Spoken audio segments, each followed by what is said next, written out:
Son las 8:30 de la mañana. Las 7:30 en la Casa Museo de José Saramago en Tías, Lanzarote. Buenos días, mundo. ¿Quieres un café? ¿Quieres un café?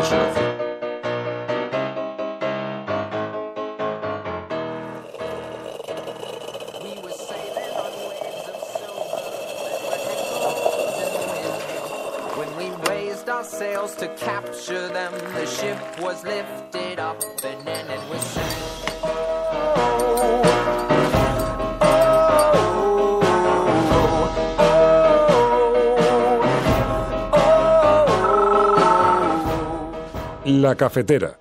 Dirige Fernando Berlín. Que en Cataluña, en esos momentos, debido a la irresponsabilidad del gobierno de la Generalitat, estamos viviendo una situación política institucional excepcional. Y ante una situación excepcional hemos de tener muy claro, y como mínimo los hombres y mujeres del Partido Popular lo tenemos, que ahora no tocan debates de derechas o de izquierdas. Las transcripciones de grabaciones llevadas a cabo por las fuerzas y cuerpos de seguridad del Estado revelan la situación insostenible del Partido Popular. Y nosotros no entendemos cómo hay partidos políticos en la Cámara que mantienen una cierta agresividad verbal con el PP, pero luego pactan con ellos. Ha ocurrido algo en estos días gravísimo. El Partido Socialista nos podría haber apoyado para que nosotros presidiéramos la comisión que va a investigar la financiación del PP. Eso era una garantía. Si nosotros presidíamos esa comisión, al PP iba a tener que comparecer y iban a tener que dar explicaciones. Y al final pactan con el Partido Popular para poner un presidente de la comisión que se lo va a poner fácil al PP. Esto depende de lo que pase el día 21 y quien gane, igual me voy del Partido Socialista. Yo os tengo que decir que un militante socialista de verdad nunca se va. Se queda siempre para ayudar al Partido Socialista. Se queda siempre. Porque el militante, cada militante es un tesoro. Cada militante es un propagador de las ideas que dignifican la condición humana. Cada militante es sobre lo que se construye este instrumento hermoso que es el Partido Socialista Obrero Español. Para esto estamos aquí. Para esto es esta candidatura. Nos ha sacado más de 3 millones de votos, un partido que hizo unas políticas durísimas contra los trabajadores, las mujeres, las personas mayores, la gente joven, contra los derechos sociales, las libertades públicas. La pregunta es ¿qué nos pasó? Lo que nos pasó es que el techo del señor Sánchez define exactamente el suelo del Partido Socialista. Sí, es inútil cuando se ponen los intereses de un partido, el teatro y el espectáculo, por delante de la vida de las personas. Pues bien, yo quiero que este partido vuelva a ganar las elecciones para defender lo mismo que he defendido desde el pasado mes de diciembre. Cuando fuimos a las elecciones por primera vez, porque hoy estamos como estamos, porque tenemos 85 escaños. Por eso estamos así, porque el PP más débil, en sus horas más bajas, primero nos dejó en 90 y después nos dejó en 85.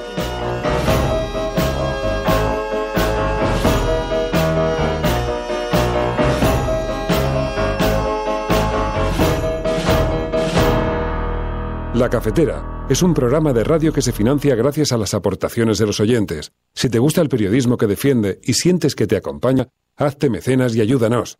Infórmate en radiocable.com/mecenas. Buenos días, Resistencia. Soy Nuria, una de tantas expatriadas en Londres, de esas que hemos emigrado por nuestro espíritu aventurero. Es un placer poder poner mi granito de arena para que este proyecto siga adelante. Muchísimas gracias por darnos esperanza a los que estamos tan lejos y sobre todo porque nos hagáis sentir que no estamos solos. Un beso muy fuerte.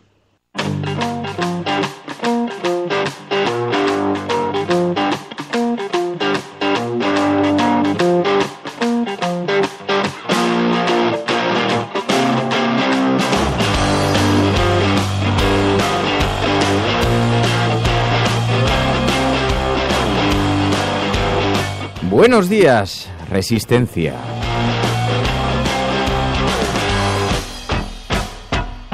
...15 de mayo de 2017... el mundo mira con preocupación la pantalla de...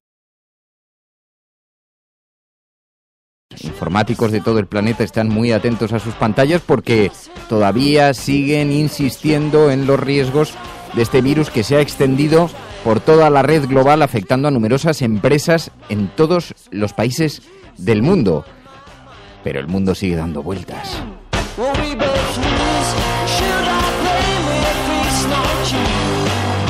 Sí, no sabemos si estamos ante el apocalipsis tecnológico o no, pero aquí está la resistencia saliendo desde las profundidades del bosque de Sherwood. Aquí no importa de dónde vengas, no importa desde dónde llegues ni qué es lo que hayas estado haciendo antes. Si estás escuchando esto, eres la resistencia y no estás sola, incluso en este mundo preapocalíptico.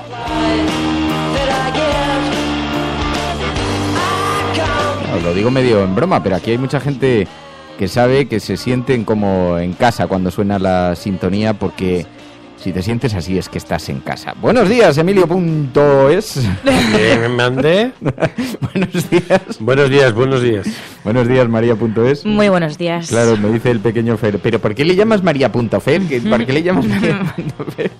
.es, pues bueno, es lo que... Muy buenos días, ¿cómo estáis? ¿Qué tal el fin de semana? Bien, muy bien. Esto de la Festejos, celebración de Radio Cable. todo. Sí. Bueno, hacia el... Sí, primero me voy a permitir dar las gracias un segundo. Ayer viví con muchísima, pero con muchísima emoción. Llevo 2 semanas que me vais a matar a emociones. Con muchísima emoción este ejercicio que hicisteis, un grupo de oyentes de la cafetera que se organizaron de forma clandestina para dar las gracias y para felicitar el cumpleaños de Radio Cable. Ayer cumplía 20 años en Internet, 20 años desde aquel primer día en el dormitorio de tu casa, mamá.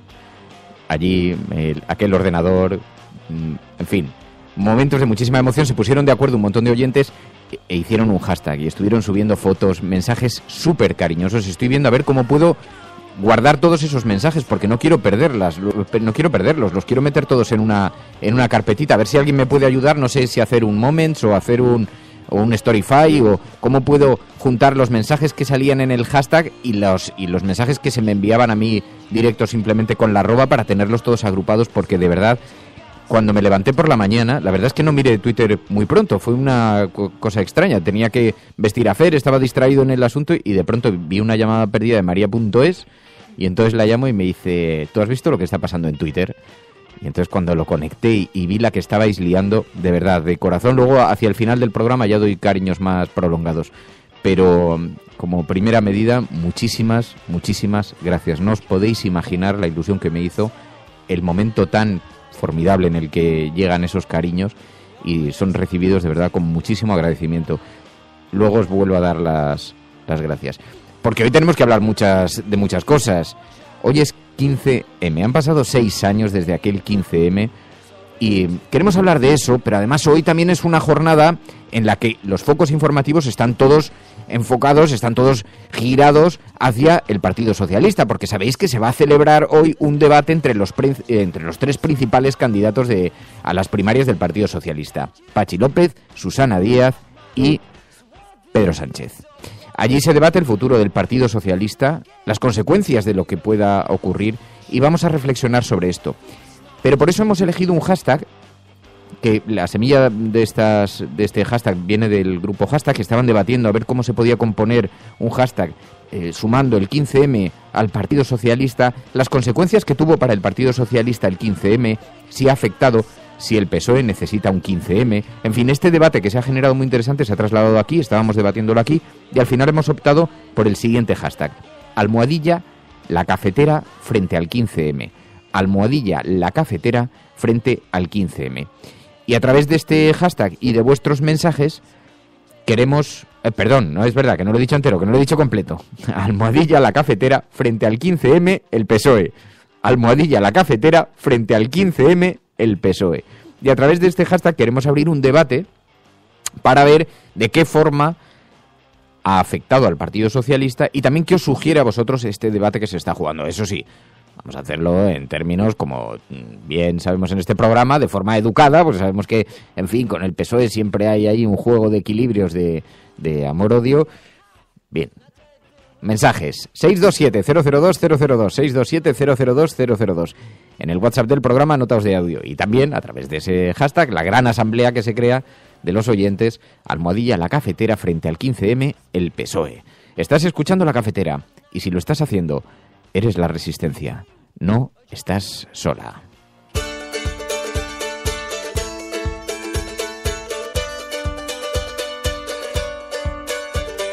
Hanging around on a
Bueno, es que el 15M fue un movimiento que, desde luego, sin ninguna duda, va a marcar a una generación. Ya la ha marcado, pero tuvo una profundidad de la que no fueron conscientes entonces los medios de comunicación y que poco a poco va penetrando en la vida política española. De ahí se derivan consecuencias como el nacimiento de Podemos, sin duda, también la expansión de Ciudadanos, también la crisis que se está produciendo en la política tradicional, porque cuando apareció el 15M, los partidos políticos se hicieron mayores. La democracia empezó a mostrar sus costuras, la transición dejó ver las fisuras y los asuntos no resueltos. Tuvo un impacto absolutamente brutal. Lo sabemos, hay una cierta conciencia extendida sobre este asunto, y nosotros hoy queríamos reflexionar, juntar esto un poco, porque, bueno, ¿os acordáis que en primer lugar tuvo lugar una pequeña manifestación de 40 personas que decidió quedarse en Sol después de que la policía actuase, decidió quedarse en Sol aquella noche? Fueron los primeros 40 personas que se quedaron esa noche en Sol. ¡Nos quedamos! Vale, a mí me gustaría ver quién tiene intención de quedarse esta noche. Entonces, que levante la mano los que se quedarían esta noche. Vale, suficiente gente. Vale.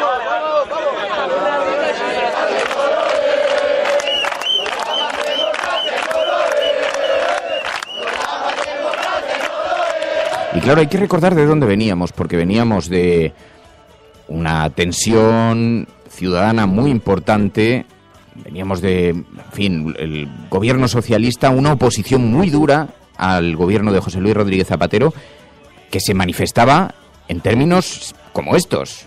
¿Habéis visto Egipto? El pueblo, cuando quiere, puede, y el pueblo español quiere. Esteban González Pons, desde el Partido Popular, que llevaban semanas desde el Partido Popular. Claro, el 15 me pilló de sorpresa a todo el mundo, porque no sabía muy bien quién lo estaba configurando. E incluso vimos a gente como Esteban González Pons, que al principio, semanas antes, y estaba empujando a la gente para que saliera a la calle, y después se encuentran con cosas como esta. Claro, a partir de ahí las reacciones fueron muy contradictorias. Gómez de la Serna, no a las movilizaciones de Egipto, decía. Me gustaría que nos vieran como un país más parecido a Alemania o a Francia o Inglaterra que a Túnez, Argelia o Egipto. ¿El que me decías? No, que luego hizo algunos negocios por Oriente Medio. Claro, sin embargo le gustaba mucho que se nos viera como a Alemania, ¿no? Y allí, claro, las críticas llegaban desde la clase política en las primeras semanas, cuando ya empezaron a ver que el fenómeno 15M sobrepasaba completamente a los partidos políticos, estaba por encima de los partidos políticos, iba más allá. Yo no sé a quiénes representan otros, que también están en la calle. Pero efectivamente, si quieren representar a un grupo de población y a unos intereses determinados, o mejor dicho, a una forma de ver la sociedad y de estar en la sociedad, deberían participar del juego de la representación. Luego, cuando participaron del juego de la representación, ya no cayó tan bien la cosa. Pero hubo momentos verdaderamente llamativos en aquellos días. Yo comprendo e incluso comparto de que haya muchos ciudadanos que están indignados. El vandalismo, la agresión a las personas, la agresión a los bienes materiales, lo único que refleja es una voluntad no de mejorar el sistema, sino de romperlo. Y de allí empezaron a emerger algunos personajes de los que empezamos a tener conocimiento, que hablaban sobre la casta, sobre lo que suponía este gran movimiento ciudadano en la calle. Porque Porque al mismo tiempo que dificultáis el acceso a la vivienda de los madrileños, vosotros sí tenéis vivienda, sí tenéis trabajo fijo, sí tenéis condiciones que no tienen la mayor parte de los representados. Es muy difícil así que la mayor parte de los representados no se empiecen a ver como una casta que utiliza lo público en beneficio propio y de sus amigos. Íñigo Errejón hablando en La Tuerca, que en aquellos días, en aquellos círculos, era relativamente conocido. Pero en círculos muy restringidos, ¿no? Obviamente no tenían el impacto mediático que luego después tuvieron, ¿no? Bueno, porque ahí estaban Contrapoder, que era una asociación de la Facultad de Políticas muy activa políticamente, y de hecho yo creo que Rejón un día se levantó de la Puerta del Sol y se fue a la Facultad de Ciencias Políticas en esos días a presentar su tesis doctoral. Quiero decir que estaba ahí combinando su militancia en la acampada de la Puerta del Sol con su carrera académica en ese momento. Bueno, yo creo que lo bueno del 15M, aparte de lo que dijera Gómez de la Serna, que es algo también muy, muy paradójico, lo bueno del 15M yo creo que fue que ningún partido consiguió al final empoderarse de ese movimiento, porque era un movimiento antipolítico, pero realmente estaba haciendo una crítica política, es decir, era un movimiento político contra la política establecida, y creo que al final consiguió eso. Y lo malo del Partido Socialista es que no consiguió responder, y creo que aún a día de hoy no consigue responder a esas demandas que entre mucha gente joven y no tan joven pues le estaban pidiendo a gritos al Partido Socialista y también en general a la esfera política española. Bueno, aquí es que teníamos un debate antes de comenzar el programa, intenso, entre Emilio, María... Bueno, es que yo he superado... Hablas de esto de la guerra de los virus informáticos. Yo es que superé el efecto 2000. ¿Qué quieres decir con eso?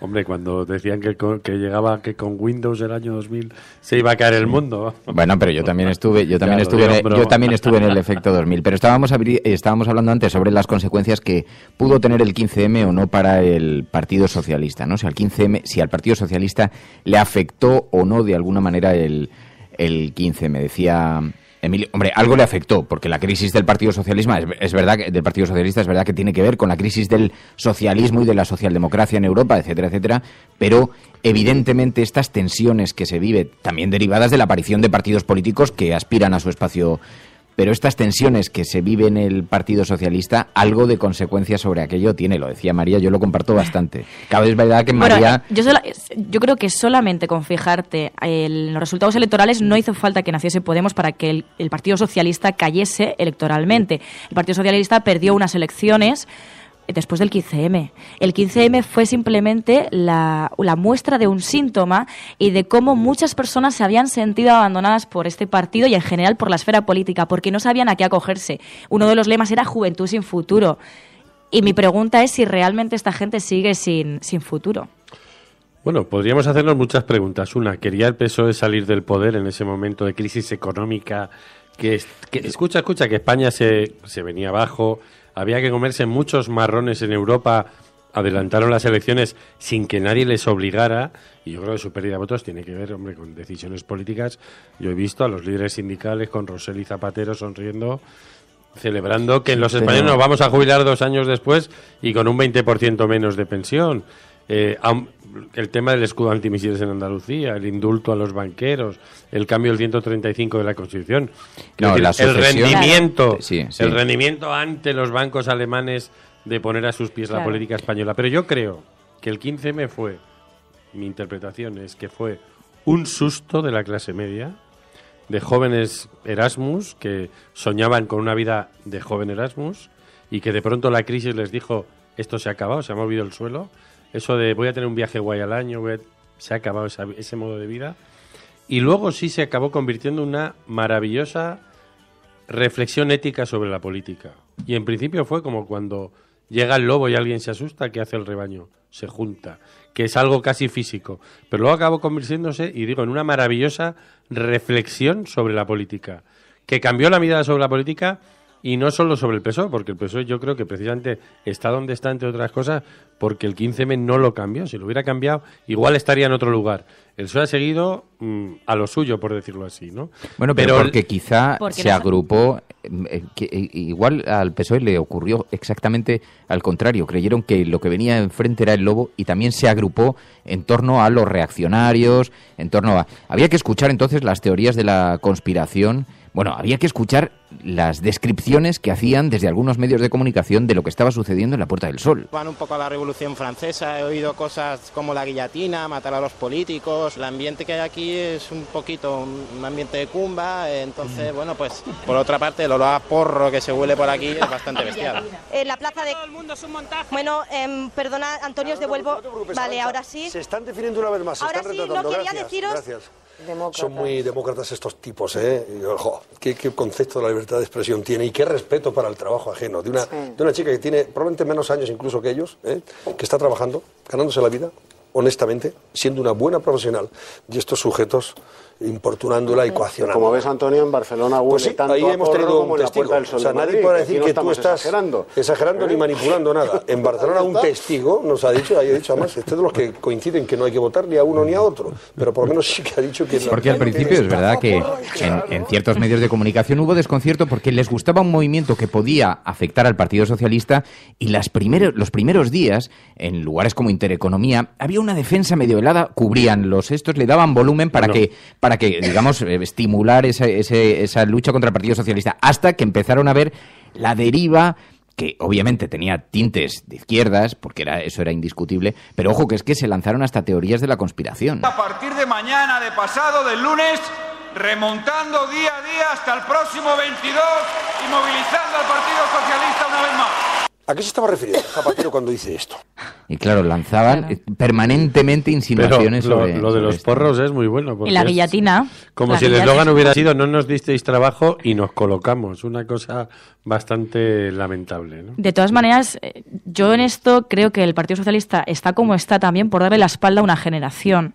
Le ha dado una espalda, no digo que el 15M solamente fuese de jóvenes, pero sí en parte de los lemas eran esos.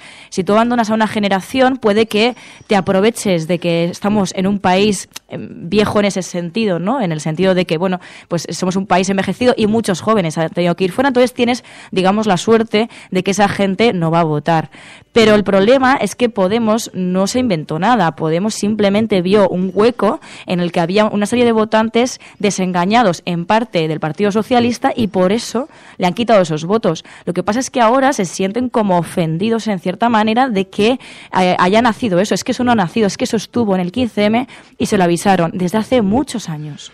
Yo lo que vi allí, yo fui poco porque tenía cargas familiares entonces que me permitían hacer pocas visitas al 15M, pero sí lo seguí mucho por Intereconomía, que debió descubrir, quiero decir, que la audiencia se le multiplicó porque tenía una cámara puesta, estaba el canal 33, que yo no lo pillo en mi casa, pero Intereconomía tenía una cámara allí todo el día, o sea, estaba permanentemente en el 15M, pero lo que yo sí descubrí es una enorme y maravillosa inteligencia colectiva de gente normal y corriente que de pronto levantaba la mano en un debate y era impresionante escucharlo, ¿no? Y eso era algo maravilloso, sobre todo acostumbrados como estamos a tener una clase política bastante inculta, que se ha dedicado más a su carrera política que a su crecimiento intelectual, por decirlo así. Entonces allí había una ciudadanía pensante que era interesantísimo escuchar, ¿no? Hubo, por parte de los medios de comunicación también, un flagrante incumplimiento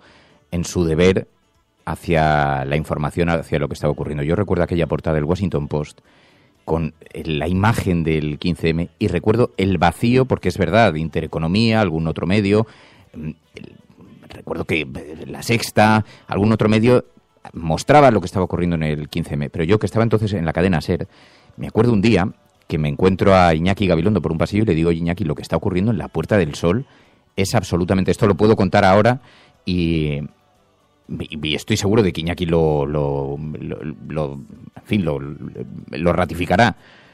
Y digo, lo que está ocurriendo debería estar informando la SER. La SER tenía una gran preocupación. Iñaki ya no estaba en primera línea de la cadena SER, pero la SER tenía mucha preocupación porque si lo daba en antena podía estimular esta salida a la calle que la gente que no terminaban de comprender exactamente qué era lo que estaba ocurriendo. Y entonces no querían dar prácticamente noticias de esto. Y me lo encontré en un pasillo y le dije, oye, Iñaki, vengo ahora mismo de la Puerta del Sol, lo que está ocurriendo, la cadena SER tiene que estar allí. Es un movimiento de una magnitud absolutamente formidable. Y me dijo, vente conmigo porque esto se lo tenemos que contar al director de informativos de la SER. Dice, porque no lo están sabiendo ver. Y fuimos al despacho del director de informativos y entonces le dije, me miraba con cara de marciano, o sea, y le dijo Iñaki, le dijo, creo que tienes que escuchar lo que está diciendo Fernando, porque creo que tiene razón, está sucediendo algo en la Puerta del Sol de la que estamos siendo absolutamente ajenos. Y era la cadena SER absolutamente ajena, pero por una cuestión de convicción, o sea, porque no querían alimentarlo, no querían darle volumen, pero porque eran ajenos también a un movimiento que estaba sucediendo totalmente de espaldas a lo institucional, a lo establecido, al establishment, un movimiento que estaban haciendo en la calle. Bueno, esto en un medio como la cadena SER, que es un medio que entonces además tenía una posición claramente muy progresista, muy tal, imaginaos lo que estaban diciendo en otros medios de comunicación. Lo que hemos oído hablar con la gente es que aquí hay una reunión de socialistas, comunistas y anarquistas, están tratando de buscar la unidad de la izquierda. Los radicales también están aquí presentes en la plaza. Como veis, la libertad de expresión no siempre se defiende como se debe. Y estoy, solidarizándome con Luis Losada, porque ahí abajo trabajar es muy complicado. De verdad, hay algunos radicales de izquierdas que en vez de estar agradecidos de tener un micrófono y decir lo que quieren, simplemente están haciendo... Estaba ahí las televisiones como Intereconomía tratando de aprovechar aquel fenómeno y claro, eran de todo menos bien acogidos. Pero yo recuerdo algunos debates en televisión con Maruenda que eran de una tensión. Viene de mucho antes, no te pongas por la crispación que el PP volverá a ganar, que introdujo el Partido Popular. Tú sigue en el 15M. A ver, está muy una bien, y 54. ¿no? Esto me acuerdo de un debate que tuve precisamente con Maruenda, ¿no? Pero es verdad que incluso los medios de comunicación hicieron, en fin, dejación de funciones en este sentido. Incluso lo criminalizaron. No hay que olvidar las portadas de la ABC poniendo esa maravillosa foto, porque era una maravillosa foto de que había muchísima gente en la Puerta del Sol poniéndose en portada y poniendo fuera de la ley. Se les llamó, ¿cómo era? Tarras también se les llamó, se les llamó de tarras, todo. Piojosos. Pero marcaron la historia de este país. Decían, yo me acuerdo en un debate, decían, porque están follando en las tiendas de campaña. Porque fue un movimiento, es verdad, fue un movimiento joven, formidablemente pacífico para la cantidad, para la concentración humana que se produjo en Sol. La Puerta del Sol tomada, habían pues colocado toldos por toda bueno, pero es que no solo sucedió en la Puerta del Sol, es que sucedió en un montón de plazas por toda España. Y para el movimiento social tan gigantesco, tan formidable que fue, no ocurrió ningún incidente de relevancia, que esto es más allá de la Plaza de Cataluña, donde hubo tensiones porque la policía decidió desalojarles. Pero esto significa algo también, ¿no? Porque había un enorme civismo en el movimiento, y es así, ¿no? Fue la política llevada a las calles. Hablabas antes del periodismo, de la cadena SER. Yo precisamente seguí el 15M, o todas las mañanas cuando me levantaba, me iba a buscar en Twitter a Pilar Velasco. Claro, porque era como el resumen de lo que había pasado por la noche, ¿no? En honor a la verdad, debo decir que los que eran directores de informativos entonces ya no están, no son las mismas personas, pero yo recuerdo que Pilar Velasco, por su cuenta y riesgo, siendo una periodista de la cadena SER, bajaba todos los días a Sol, todos los días tuiteaba cosas de lo que estaba ocurriendo allí en la Puerta del Sol, y frente a la indiferencia de muchos de los que eran sus jefes, que miraban como diciendo, bueno, esto es que es una marcianada, bueno, pues que lo haga en Twitter, pero no se trasladaba a antena, ¿no? Eso no supo entender el fenómeno. Y el 15M cambió muchísimas cosas. No solamente cambió la política, el 15M introdujo la política en la ciudadanía española. Un efecto absolutamente formidable es que la política de pronto, había gente que pasaba por la Puerta del Sol, veía eso, llegaba después al salón de su casa y se convertía en un amplificador de lo que estaba ocurriendo. Y entonces hablaba de política en profundidad, de las necesidades de regenerar la democracia, de cambiar los errores de la democracia. Es decir, metió la política en todos los hogares. Y eso se producía en cada pueblo, en cada ciudad que tenía alguna concentración en las plazas. Es decir, tuvo una dimensión que con el tiempo solamente sabremos ver, como sucedió con Mayo del 68, solamente el tiempo escribirá cuáles fueron las consecuencias para la política española y para la democracia española, ¿no? Yo creo que politizó a mucha gente joven. Yo he conocido algún caso de gente muy joven que de repente el 15M fue como que le arrasó la cabeza, ¿no? Porque giró la cabeza para mirar hacia allí y de pronto, bueno, pues se combatió uno de los grandes efectos del franquismo, ¿no? Decía Franco una frase muy manida suya que era: haz como yo, no te metas en política. La despolitización de la sociedad española explica muchísimas cosas de las que nos ocurren, ¿no? Por ejemplo, que tengamos una tasa de paro del 50% de los jóvenes y que no haya ningún conflicto social en las calles de este país, ¿no? Pero el 15M tuvo ese efecto también de a alguna gente repolitizarla y a otra politizarla, ¿no? Porque lo que hizo fue meter la política en la cabeza de un montón de gente joven. Y yo recuerdo algunas conversaciones con, voy a decir, viejos militantes, ¿no? Que los miraban pues como una especie, ¿qué hacen estos montando huertas en los barrios, ¿no? Y digo, bueno, es que estas cosas, los efectos de estos cambios sociales se ven con el tiempo, ¿no? La Segunda República en España llegó porque, a pesar de la dictadura de Primo de Rivera, hubo unos años 20 en España muy abiertos mentalmente, ¿no? Y de una revolución cultural que luego se consolidó políticamente. Y aquí pasará lo mismo. Sí, aquí en aquellos días sucedieron cosas muy importantes también, porque hubo gente que se coló en las fisuras del sistema con llamadas a los medios de comunicación.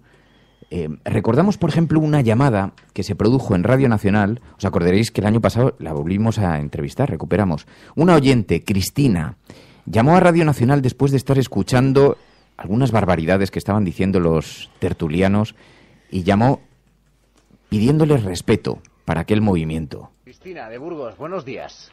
Hola, buenos días. Estoy hablando con la radio pública, ¿verdad? Por supuesto. Vale, la que nos representa a todos, vale, la que estamos pagando con nuestros impuestos. Bueno, mira, me parece absolutamente lamentable que desde la radio pública tengamos que estar escuchando, ahora que estamos en precampaña, bueno, que estamos ya en plena campaña electoral, que estemos escuchando a los dos partidos mayoritarios españoles como si fueran parvularios que lo único que hacen es tirarse los trastos a la cabeza. Yo todavía no he oído propuestas para que realmente tengamos una sociedad mejor, más justa, más equilibrada y más equitativa para todos. Tengo 46 años, estuve en la manifestación de Madrid este domingo y tengo que decir algo. Había muchísima gente joven, pero éramos gente de todas las edades y de todas las condiciones. ¿Antisistema? Sí, evidentemente.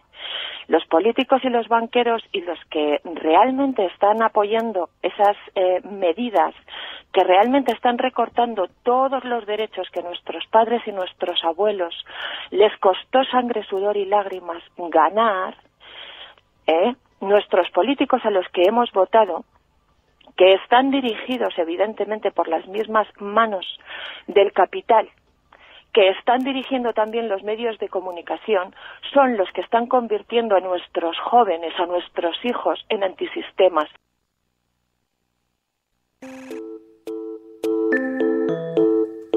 Bueno, aquella llamada tuvo un formidable impacto en las redes sociales.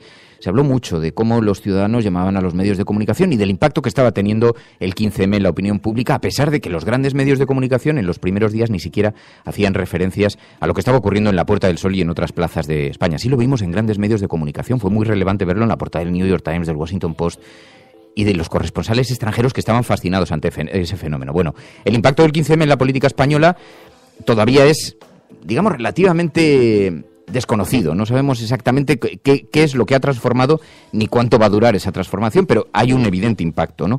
Y de ese impacto hay una deriva que es lo que le está ocurriendo al Partido Socialista. Puede que tenga que ver con la caída de la socialdemocracia en Europa, puede que tenga que ver con la propia transformación del Partido Socialista, con el 15M, con la deriva de los tiempos, con la crisis económica, con las razones que sea. Pero hoy hay una cita muy relevante dentro del Partido Socialista porque el juego de tensiones que se libra es formidable y queríamos hablarlo con alguien, con un experto en comunicación política. Es un auténtico privilegio. José Miguel Contreras, muy buenos días. Buenos días, Fernando, ¿qué tal? Y buenos días también a todos los seguidores de La Cafetera. Te agradezco mucho, José Miguel, que atiendas esta llamada porque estábamos reflexionando sobre el impacto que pudo tener hoy, que además es 15M, hace 6 años de aquella gran movilización ciudadana, el impacto que pudo tener en la política española. ¿Parte de lo que le ocurre al Partido Socialista está relacionado con eso o no? Bueno, sin duda, ¿no? Yo creo que todo lo que le ocurre a la sociedad española tiene que ver con el 15M. Yo creo que cambió absolutamente las reglas de juego. Fue seguramente el punto culminante de un proceso de una necesidad de cambio social, de dejar claro que las cosas tal y como iban en el mundo no funcionaban y que había un grupo de gente que después de muchos años, digamos, de actitudes pasivas, ahora no, ahora estaba dispuesto a dar un paso adelante y a decir en voz alta que tal y como van las cosas no van bien. Evidentemente eso, yo creo que sí que triunfó, eso es un éxito indiscutible del 15M y afectó a toda la estructura política y social española y seguramente mundial, y desde luego los grandes partidos fueron seguramente los principalmente afectados, y seguramente los partidos de izquierda, lógicamente, los que de manera más notoria se vieron influidos por este proceso, ¿no? ¿Tú crees que el Partido Socialista escuchó lo que decía el 15M? Yo creo que le superó un poco el fenómeno. Hay que tener en cuenta las circunstancias particulares en las que el Partido Socialista se encontraba en un momento después de haber estado gobernando en España.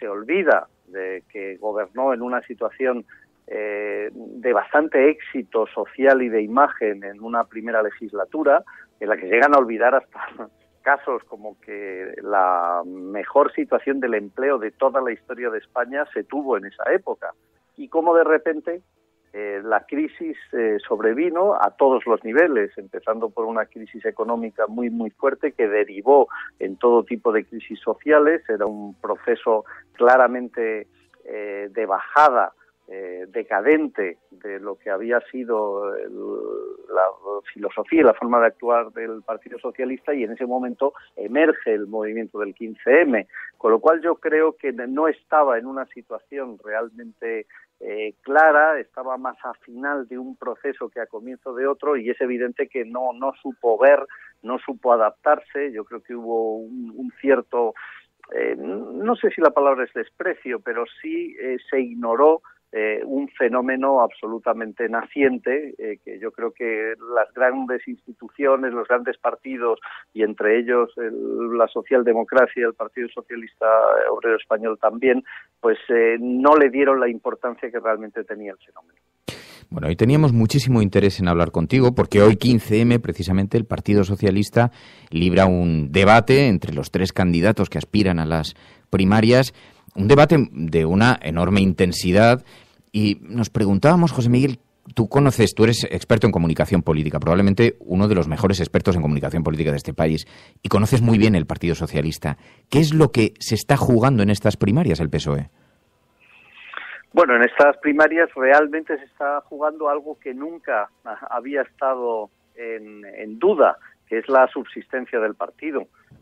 Por tanto, al igual que antes decíamos con el 15M, siempre hay que tener en cuenta el evento en sí y la coyuntura en la que se produce. En este caso, el evento son unas elecciones primarias en segundo lugar, el momento en el que se produce es un momento de crisis generalizada de la socialdemocracia en toda Europa y posiblemente en todo el mundo, claro, y que puede llevarse por delante efectivamente lo que había sido una de las fuerzas motrices más importantes, por no decir, bajo mi punto de vista, desde luego, la más importante que ha tenido la izquierda en los últimos, en el caso español, más de 40 años, ¿no? Porque ¿puede el PSOE estar siguiendo la senda de la socialdemocracia europea, que está siendo aparcada fuera de los parlamentos? Claro, o sea, seguirla inevitablemente lo está siguiendo, y ya de hecho el castigo que tiene es bastante notable. Estamos hablando de que el Partido Socialista Obrero Español ha pasado de ser el partido mayoritario en España a estar disputándose porcentajes de voto, bueno, que en la actualidad es un 20%, lo que la preocupación actualmente es si ese 20% se puede consolidar o intentar subir un poco, o si realmente todavía se puede caer más, ¿no? Por tanto, es un momento determinante porque es clave. Yo creo que se habla demasiadas veces en negativo de los peligros que tiene este proceso, y creo que un problema que ha tenido la gestora del Partido Socialista es seguramente no haber impulsado mejor durante estos meses, estas últimas semanas al menos, lo que está ocurriendo en el Partido Socialista. Si somos conscientes, todo el mundo está hablando en negativo de esta amenaza que supone la posible desaparición del Partido Socialista, y si somos honestos al completo, no tenemos en cuenta que hoy vamos a vivir un hecho realmente histórico. Ningún partido político se ha atrevido en España a hacer lo que hoy se va a producir, que es un debate de primarias entre diferentes candidatos. Ni siquiera los partidos nuevos que más han avanzado y que más han cambiado la vida política en este país se han atrevido a dar este paso, ¿no? Y sin embargo, curiosamente, de eso ni se habla, ¿no?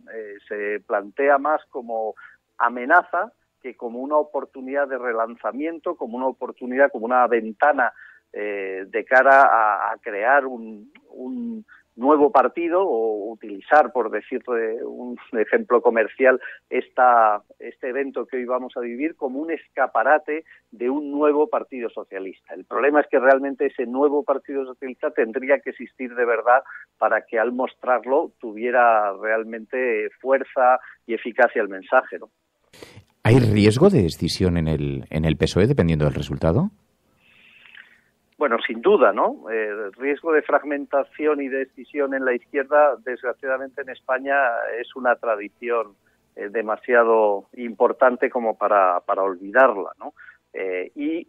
Efectivamente, yo creo que está bien apuntado, porque lo que hoy ocurra y lo que ocurra el próximo domingo, que será la votación, es solo parte del proceso que vamos a vivir. Pensemos que luego en junio tendremos comité federal, cada agrupación, cada federación, mejor dicho, pues mandará a sus representantes. Va a ser todo muy complicado. Si, como parece, el resultado no va a dar una nítida y abrumadora mayoría a uno de los candidatos, que de alguna manera podría resolver la situación, pues puede que se monte realmente dos frentes de cara a ese comité federal y de cara a la configuración del nuevo Partido Socialista, que acabara por generar una especie de suicidio colectivo final del partido, que desde luego terminaría por matar lo que ha sido, yo creo que uno de los mayores éxitos de la izquierda europea del último medio siglo, que ha sido el Partido Socialista Español, ¿no? Porque nos ha llamado mucho la atención esas palabras de Guillermo Fernández Vara diciendo que si ganaba Pedro Sánchez sería difícil obedecerle. Secretario general. Eso parece casi el anuncio de una ruptura. Bueno, yo creo que el Partido Socialista se ha acostumbrado demasiado, a diferencia de otros partidos.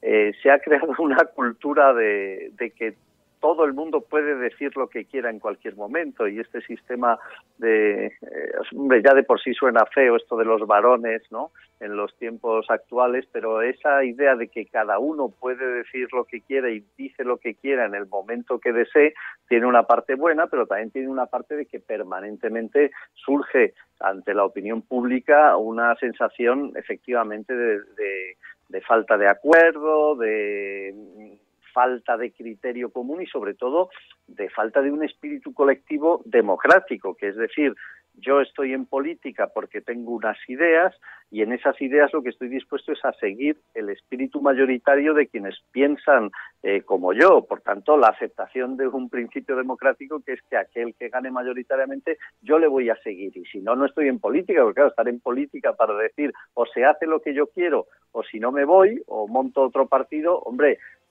no suena muy de espíritu colectivo para buscar un cambio mayoritario en una sociedad, ¿no?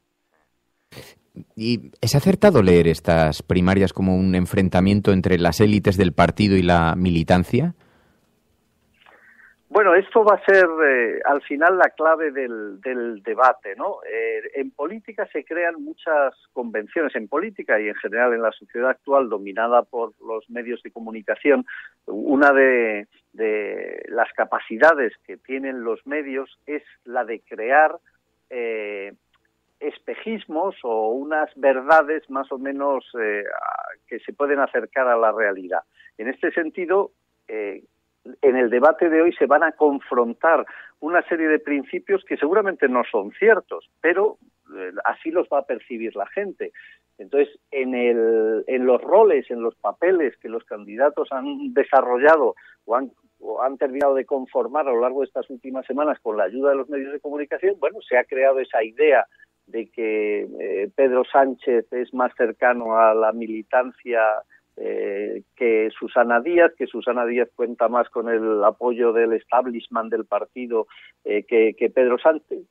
Evidentemente puede que haya seguramente razones para que esa, entrecomillado, verdad se haya establecido, y por tanto, si en el debate surgen esos conflictos o esas discusiones y no se llevan bien, pues podrá ser determinante en el resultado final. En realidad, bueno, no tendría que ser así. De hecho, pues los avales que se han visto hasta ahora en la primera prevotación, digamos, que supone la firma de apoyo a cada uno de los candidatos, Susana Díaz tenía más avales que Pedro Sánchez, con lo cual los avales los firman uno a uno individualmente militantes, lo cual llevaría a la comprobación técnica y científica y objetiva de que no es verdad que tenga más apoyo uno que otro, y sin embargo esa percepción existe, ¿no? Es uno de estos fenómenos curiosos e interesantes de lo que hablábamos, ¿no? Del poder de los medios de comunicación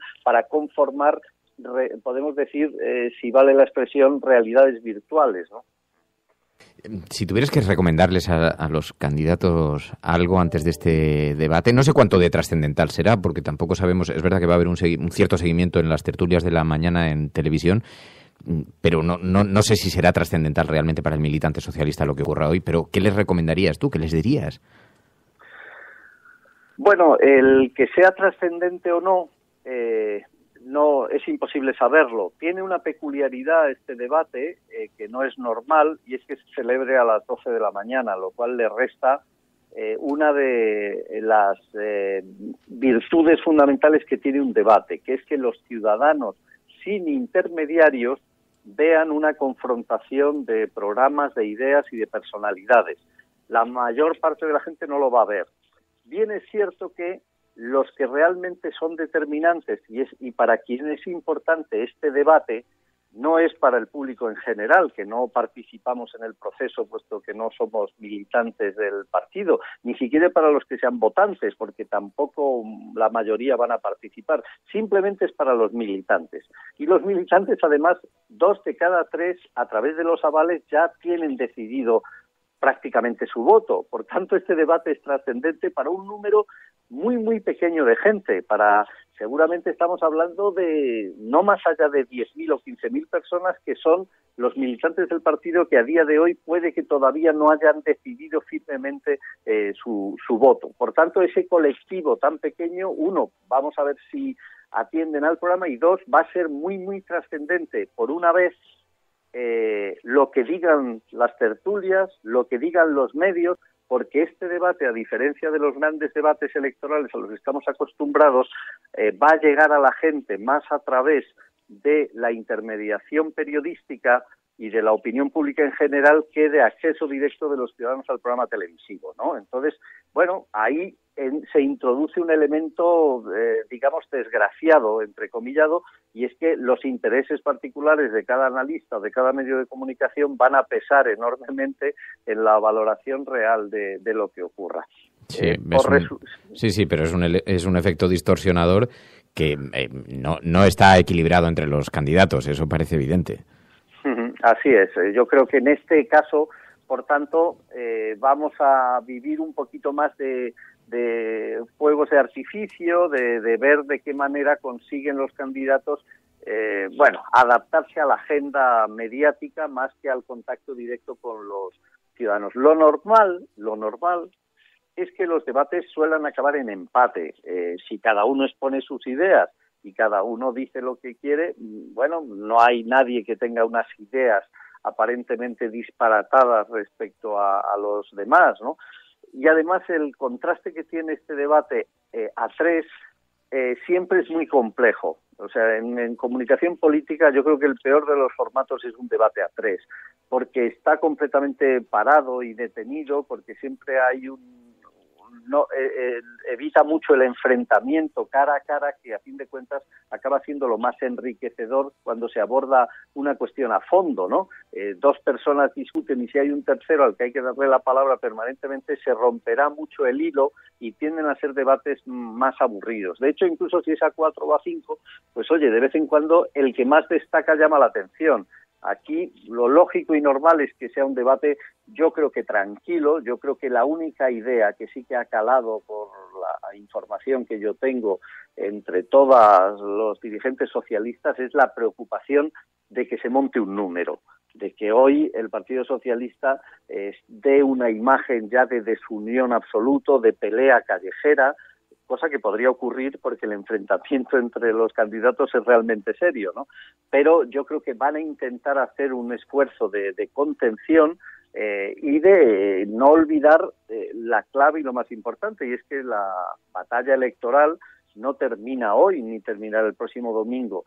Si el candidato que gana al final lo hace para llevar adelante un proyecto de unas siglas desgastadas, muertas y destruidas, no habrá ganado nada, ¿no? Entonces yo creo que hoy tan importante para los candidatos es defender sus ideas, su filosofía y su rol, como defender las siglas del Partido Socialista, que hoy deberían salir potenciadas y favorecidas por el ejercicio democrático que va a suponer unos debates de primarias que, insisto, ninguna fuerza política en España se atreve a hacer, ¿no?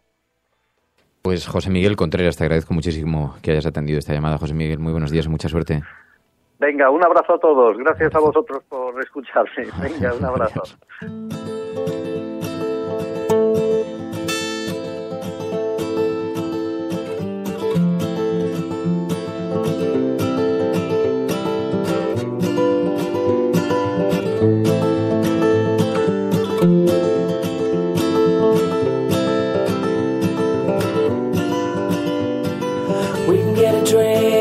Money tree, come see me at UBG. Bueno, el debate está servido realmente y ahí vemos cuáles son las posiciones. Es verdad, como decía José Miguel Contreras, están muy enconadas las posiciones en el Partido Socialista. Escuchábamos este fin de semana a Susana Díaz. Se comprometía a derogar la reforma laboral, a trabajar por el partido. Sí, es inútil cuando se pone los intereses de un partido, el teatro y el espectáculo, por delante de la vida de las personas. Pues bien, yo quiero que este partido vuelva a ganar las elecciones para defender lo mismo que he defendido desde el pasado mes de diciembre. Cuando fuimos a las elecciones por primera vez, porque hoy estamos como estamos, porque tenemos 85 escaños. Por eso estamos así, porque el PP más débil, en sus horas más bajas, primero nos dejó en 90 y después nos dejó en 85 escaños. Se da una paradoja. Hoy el periódico El País no lo lleva en portada, lo lleva, pero en la columna derecha en pequeñito, siendo un acontecimiento trascendental para la vida del Partido Socialista en la que el periódico El País ha puesto tanto interés. Y sin embargo lo lleva en una pequeña columnita. Esto significa algo, ¿no? Probablemente no apretar, no cargar demasiado las tintas. Veremos a ver mañana cuando suceda este debate cómo lo acogen, ¿no? Pero dice, los candidatos del PSOE afrontan un cara a cara decisivo para las primarias, dice el periódico El País en su portada. Lo lleva mucho más destacado el periódico La Razón, a 4 columnas. Díaz llega al debate con solo 2 puntos por encima de Sánchez. La mayoría desconoce las propuestas de los candidatos, aunque ven al ex secretario general más a la izquierda y a la andaluza más centrada, dice el periódico La Razón. Batalla en Ferraz, Sánchez se presentará como víctima, Díaz como la salvadora y López quiere ser clave tras las primarias, dice. Efectivamente, hemos escuchado también a Pachi López pidiendo a los militantes que sean responsables ante una coyuntura que pone realmente en riesgo la vida del partido. Esto depende de lo que pase el día 21 y quien gane, igual me voy del Partido Socialista. Yo os tengo que decir que un militante socialista de verdad nunca se va. Se queda siempre para ayudar al Partido Socialista. Se queda siempre. Porque el militante, cada militante es un tesoro. Cada militante es un propagador de las ideas que dignifican la condición humana. Hombre, la frase en sí, abro los micrófonos, porque esto quiero que lo comentemos. Un militante socialista no se va nunca, aunque el partido lo dirija Mariano Rajoy. Y tampoco se abstiene, ¿no? Él nos dijo, de hecho, aquí en la cafetera, recordamos, además lo recuerdan mucho en la maldita hemeroteca, Patxi López nos dijo que él no se iba a presentar. Y finalmente se presentó. Igual ahora dice que no se va.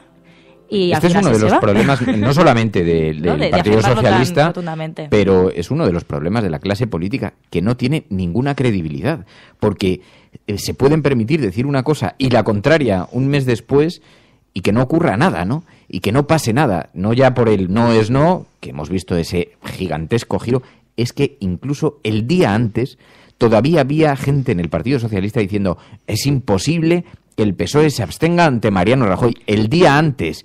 Y vimos la Y eso tendrá consecuencias. Yo creo que ellos no piensan en las consecuencias que va a tener porque no tenemos de momento cerca unas elecciones, pero puede que sí que tenga consecuencias. El propio Sánchez este fin de semana ha lanzado, digamos, una sombra de sospecha, me imagino que de cara al debate de hoy, y es a cambio de qué se produjo esa abstención, ¿no? Como sembrando que detrás hay más cosas de las que vemos, ¿no? Y lo que decía José Miguel Contreras, ¿no? De hasta qué punto el enfrentamiento que puede haber entre Sánchez y Díaz, que es decir, donde está claro que López va a hacer de apaciguador, no va a ser el casco azul de todo esto, que pide tranquilidad, serenidad, sigamos este partido, pero eso puede dañar mucho la imagen, ¿no? Porque la tensión que hay es muy fuerte, ¿no? Susana Díaz no deja de decir que ella no representa a nadie dentro del PSOE, que hable mal de un compañero, que hable no sé qué, pero luego se ha burlado de gente que no para de quedar el segundo y lo celebra, bueno, quiero decir cosas. Y que Edu Madina, siendo uno de los prebostes del equipo de Susana Díaz, este fin de semana acusaba a Pedro Sánchez de haber logrado llegar. El techo de Pedro Sánchez es el suelo del PSOE. Nos ha sacado más de 3 millones de votos, un partido que hizo unas políticas durísimas contra los trabajadores, las mujeres, las personas mayores, la gente joven, contra los derechos sociales, las libertades públicas. La pregunta es ¿qué nos pasó? Y lo que nos pasó es que el techo del señor Sánchez define exactamente el suelo del Partido Socialista. El techo del señor Sánchez define el suelo del Partido Socialista. El problema es el diagnóstico, ¿no? Yo creo que es lo que hablábamos ahora mismo. Desde el 15M, o digamos, desde esa época, creo que no han conseguido entender ese diagnóstico y por eso también han perdido votos. Siguen pensando que su gran derrota es por culpa de Pedro Sánchez, y no es así. Rubalcaba fue el que protagonizó la debacle en las primeras elecciones, y luego la segunda debacle en el 20D fue por Pedro Sánchez. Pero el problema del Partido Socialista no es el candidato. El problema del Partido Socialista es el diagnóstico, que hagan un buen diagnóstico y entonces practiquen una política cercana a los votantes que se han ido de su propio partido. Y la credibilidad, ¿no? Porque la credibilidad del Partido Socialista está permanentemente en entredicho, porque además permanentemente están haciendo promesas y las están incumpliendo. El no es no, que probablemente es la promesa más repetida, con más publicidad, con más... Y ahí tenemos la abstención, de la que muchos sabíamos, porque claro, luego todo esto era un no es no público, pero en privado, y el propio Felipe González lo defendía públicamente, si es necesario para el país, habrá abstención. Joder, que hubo abstención. Y las promesas incumplidas son habitualmente un producto de quien gobierna, ¿no? Porque, bueno, se le presupone o se puede uno imaginar que luego llega la realidad, los poderes fácticos, gente que le impide llegar hasta sus objetivos, pero hacer eso con cosas tan trascendentes en la oposición es hasta novedoso, ¿no? Porque realmente mirar de lado para dejar que gobierne el Partido Popular es una cosa que va a tener unas consecuencias seguramente muy duras en el Partido Socialista, ¿no? Pase lo que pase en las primarias. Bueno, de hecho, no tienen más que irse fuera de España para ver un poco el resultado de lo que es pactar con la derecha o hacer políticas cercanas a la derecha, las consecuencias que tienen.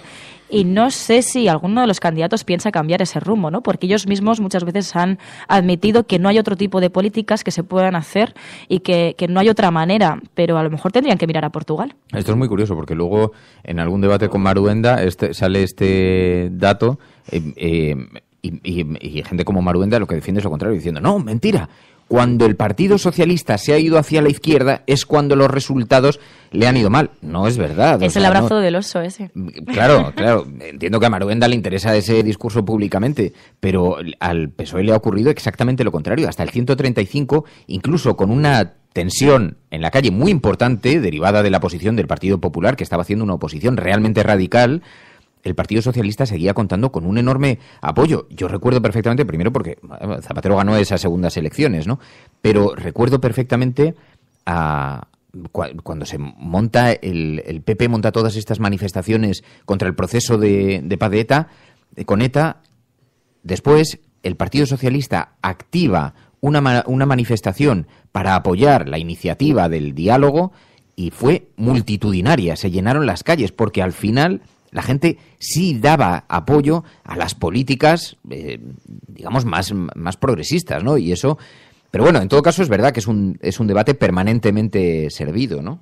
Y los electores, los votantes, tienen niveles de satisfacción, ¿no? Y uno mide la influencia de su voto por el resultado que ha tenido en orientar las políticas del gobierno. Si ha votado un partido que llega a gobernar. Entonces el problema es esa permanente insatisfacción. En la izquierda siempre ha habido tradicionalmente una bolsa de abstención que ha pululado alrededor del 1,5 millones, 2 millones de votantes entre el PSOE y Izquierda Unida en ese ámbito, ¿no? Que es la gente insatisfecha por la izquierda del PSOE, que de vez en cuando el PSOE en la oposición hacía un trabajo por recuperar y que luego volvía, digamos, a mandar a la abstención, ¿no? Y los votantes quieren esa satisfacción. Yo quiero saber que si vota un partido que acaba gobernando, mis ideas se van a ver en el boletín oficial del Estado. Y el problema aquí tradicionalmente ha sido que el voto ha sido una forma de llevar al poder a un grupo, pero luego las políticas no han sido así, ¿no? No, mira, dice Josefina Valencia, dice, cuando Pedro Sánchez miró a Portugal, dice, y el PSOE lo dejó tuerto.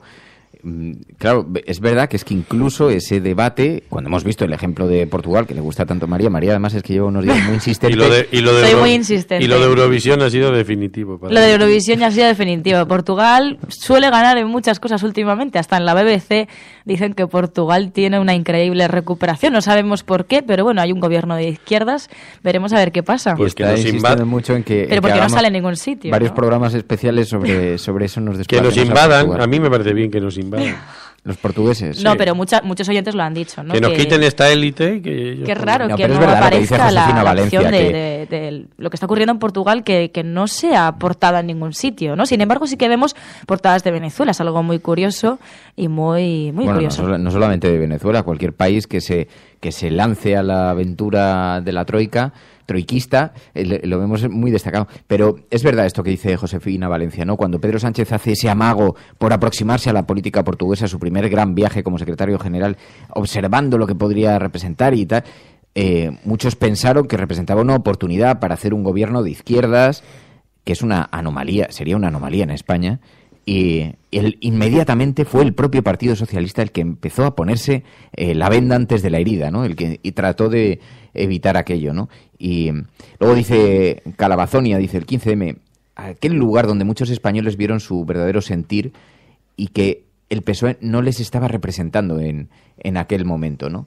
Pero bueno, como dice Juanjo Sánchez, dice, el problema está en el diagnóstico, y mientras el Partido Socialista no sepa hacer el diagnóstico, era un poco lo que decía antes María, pues es muy difícil que consigan resolver este enorme dilema en el que se encuentran, ¿no? Termino con la portada de La Vanguardia, termino el repaso de las portadas y seguimos hablando de este tema, pero La Vanguardia dice hoy, un PSOE fracturado afronta su semana más decisiva. Díaz y Sánchez pelean voto a voto por la victoria en las primarias del domingo. Los socialistas se juegan en esta agria batalla su futuro y el de la legislatura, y el PP mantiene que no variará su estrategia, gane quien gane. Que esto también, aquí hay algo verdaderamente demoledor, que mientras todo esto le ocurre al Partido Socialista, mientras todo esto ocurre en la política española, el Partido Popular, acuciado por importantísimos casos de corrupción, en un contexto económico formidablemente negativo, con una sociedad cada vez más crítico, y siguen ganando las elecciones. Esto debería hacer reflexionar no solamente a la clase política. Si es verdad que se oponen tanto a las políticas de la derecha, a lo mejor es que no se oponen tanto. Cuando el Partido Socialista hace este postureo de agravios permanentes con el PP, mucho no les debe preocupar cuando tendrían diferentes llaves en sus manos, ¿no? Ahora hay un problema para el PP y yo creo que eso está cambiando, ¿no? Y de eso hablábamos el otro día, de cómo antes no existía un voto refugio para un votante del Partido Popular, que ahora es Ciudadanos. Y hoy sale una encuesta, con todas las comillas que hay que ponerles a las encuestas, en el diario El País, dedicada a la ciudad de Madrid, que tiene que ver con que hoy es la fiesta de Madrid, donde habla que el PP se desploma, ¿no? Ha perdido 10 puntos en la ciudad, que prácticamente es lo que ha ganado Ciudadanos. O sea, realmente ese trasvase se está produciendo de forma casi matemática, y eso es un aviso enorme para el Partido Popular. Quiero decir, ahora mismo tiene una fuga que tiene que drenar por algún sitio de algo que durante años pues no ha existido, que yo hago lo de Camps, no pasa nada, hago lo de Rita, no pasa nada, sigo haciendo en Madrid, no pasa nada, hago la Gürtel, no pasa nada, pero ahora está pasando algo, y está pasando algo que le puede hacer perder mucho poder.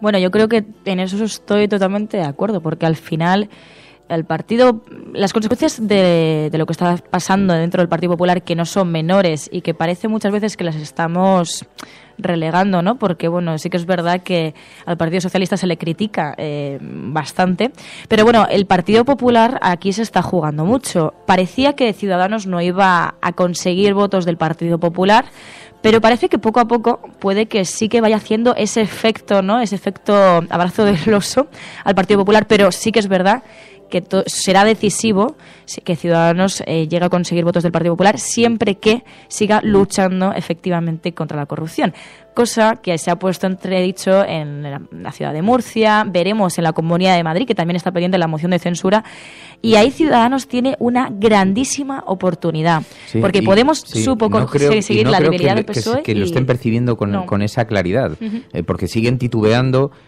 intentando ganar ese espacio entre lo mainstream o entre el establishment, intentando convencer más al establishment que a sus propios votantes, ¿no? O sea, somos la estabilidad, permitimos esto, pero en realidad da la impresión de que lo que les gusta mucho es estar metidos en el cotarro, más allá de estar resolviendo, lo cual les daría una proyección seguro en términos de votos, como dice María.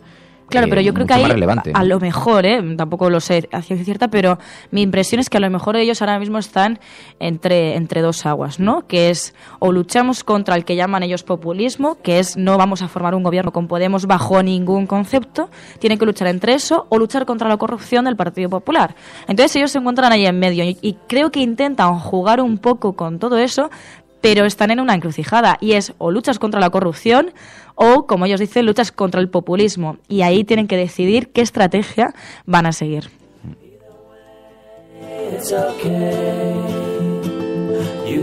La resistencia. Yo creo que el principal problema del Partido Socialista es seguir entendiéndose como un partido en los 80 a la hora de funcionar, de trabajar y de entender la sociedad, y la necesidad de conseguir los votos de los millennials, la gente del siglo XXI, que tiene una manera de pensar muy diferente. Si el 15M nos hizo despertar, probablemente el Partido Socialista lo que quiere es que volvamos a dormir con ese juego de ir al mismo tiempo obedeciendo al IBEX y desobedeciendo jugar a que lo va a desobedecer, y luego nada. Que tengáis una buena semana. Un abrazo. Sí, es verdad esto que dices, filosofía perdida, porque lo que es imposible es contentar a todo el mundo al mismo tiempo. Eso es imposible. Y gobernar, además, exige cierto consenso, pero lo que el Partido Socialista no puede estar en todos los mismos frentes a la vez. Es imposible contentar al IBEX y contentar a una ciudadanía que está siendo muy exigente para con la democracia. Es imposible. Y en esto, claro, está una de las debilidades, ¿no? Sergio Villasur. Buenos días, Resistencia. Yo creo que en estos días en el Partido Socialista no se debate tanto sobre su futuro como la manera en la que tiene que morir. Herido de muerte tras el 15M, el Partido Socialista se ha ido desangrando en todos los procesos electorales. Si la corriente de Susana Díaz se hace con la Secretaría General, creo que el proceso de pasoquización sería inevitable, puesto que cuenta con muy pocos apoyos populares más allá de Andalucía. Si el Partido Socialista se decanta por Pedro Sánchez, veremos un proceso, supongo, parecido al del Partido Socialista francés, si Pedro Sánchez no es capaz de volver a contentar a sus varones. De alguna manera tiene que elegir su muerte. Veremos cuánto aguanta.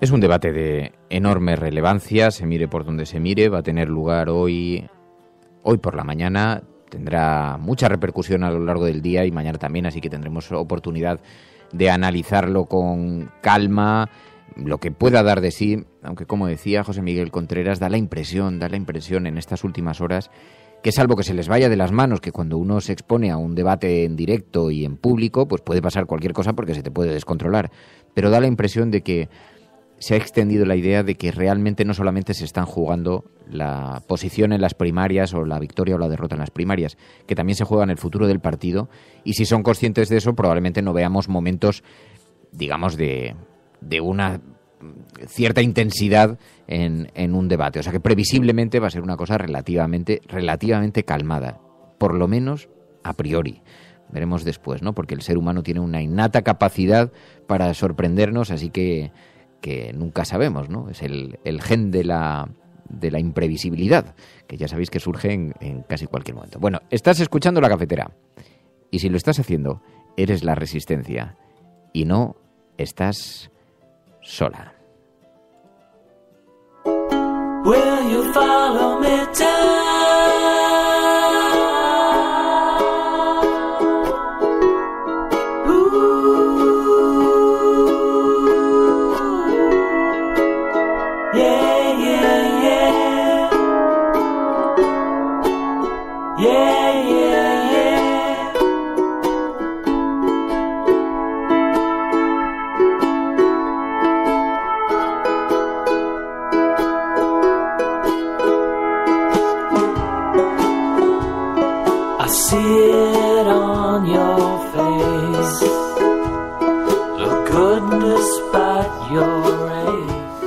Sobre el 15M no queríamos cerrar tampoco el capítulo porque daría para reflexionar. Han pasado 6 años desde aquella gran movilización ciudadana que ha marcado una impronta no solamente en una generación, porque además yo creo que fue bastante transversal. Al principio es verdad que una generación muy joven y hubo un protagonismo muy joven, pero después no había más que bajar a las plazas para ver que el protagonismo estaba extendido en diferentes generaciones y alguna gente muy mayor decepcionada por lo que estaba ocurriendo en la política española, decepcionada por los giros y las idas y venidas de sus propios partidos políticos que llegaban allí, así que se convirtió en una cosa profundamente transversal, ¿no?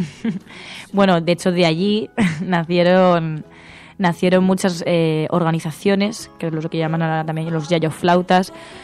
No sé, yo creo que... Tú lo añoras un poco, Mary. Yo lo añoro muchísimo. Tú lo echas de menos. Tú viviste allí grandes momentos en el 15M. Allí, ¿no? Pero porque estabas hizo con que tu mucha hermana, gente joven... esas dos hermanas Navarro allí sentadas, ostras, compartiendo. esa foto. Que hay una foto por ahí circulando. Bueno, ¿qué es? La tuya, tu foto, yo creo que salimos allí nosotras. Una foto 360 grados. Yo no conocía a María todavía. Fíjate el destino, Mary.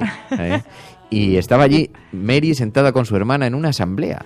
Qué cosas. Y luego aquí un día, revisando fotos del 15M, dice, pero si esa soy yo, esa es mi hermana. Qué fuerte. Pero añora un poco el 15M. Pero porque yo creo que... Es su mayo del 68, hay que entender. Bueno, pero es que esto ¿cuántos años tenías tú en el 15M? Uf. Hace 6 años, 20 años.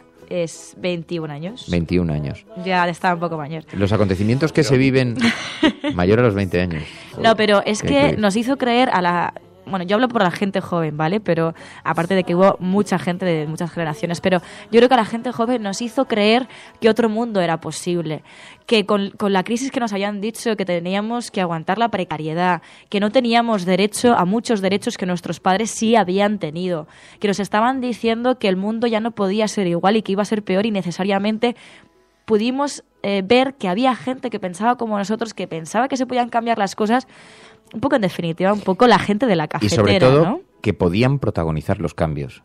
Porque un efecto, esto pasó ya en la transición española, pasó del salto de la dictadura a la transición, y el 15M suponía un cierto protagonismo para la gente, decir, no, esta generación tapón que no me permite opinar, que no me permite cambiar las cosas, ahora soy yo el que coge la silla y tomo las riendas. Y estoy decidiendo en unas asambleas cómo tiene que ser la democracia española. Estoy construyendo cómo puede ser la democracia española. O sea, tengo una oportunidad real de influir y que el sistema no me da esa oportunidad, ¿no? Y esto, cuando no lo entienden las organizaciones, pero esto pasa en las empresas, en los partidos políticos, cuando no entienden que cuando hay las generaciones, incluso pueden ser muy transversales, pero aquellos que hasta ahora han obedecido, deciden que quieren tomar parte, tienen que tener mecanismos para tomar parte. Por eso hay que aspirar a caminar hacia las primarias, la participación dentro de las organizaciones políticas, porque de otra manera lo que la gente hace es sentirse excluida y terminar marchándose, ¿no? Bueno, y porque también se ha demostrado que la gente puede ir por un lado y el establishment puede ir por otro, y que la gente puede sorprender a muchos medios y a muchas personas que se creían que el sistema no era fácil de desestabilizar, ¿no? A pesar de que también sí que es verdad que, bueno, el 15M marcó un antes y un después, pero sí que es verdad que hay gente que sigue diciendo que pensaban que iba a haber un cambio mucho más drástico. Hace poco he visto un tuit de Ángel Trianero que decía que el bipartidismo no ha muerto, ¿no? Y era un poco un mensaje bastante catastrofista en ese sentido. Sí, pero tiene algo de razón, ¿eh? Porque ahí sí, y yo decía, es cierto que no ha muerto el bipartidismo, pero se ha debilitado muchísimo. El Partido Popular, que no se hace hincapié en eso, el Partido Popular ha perdido muchos votos. Y eso hay que tenerlo en cuenta. El Partido Socialista también. Y un cambio ha habido en este país. Sí que es verdad que mucha gente no está... pues quería un cambio más drástico en ese sentido, ¿no?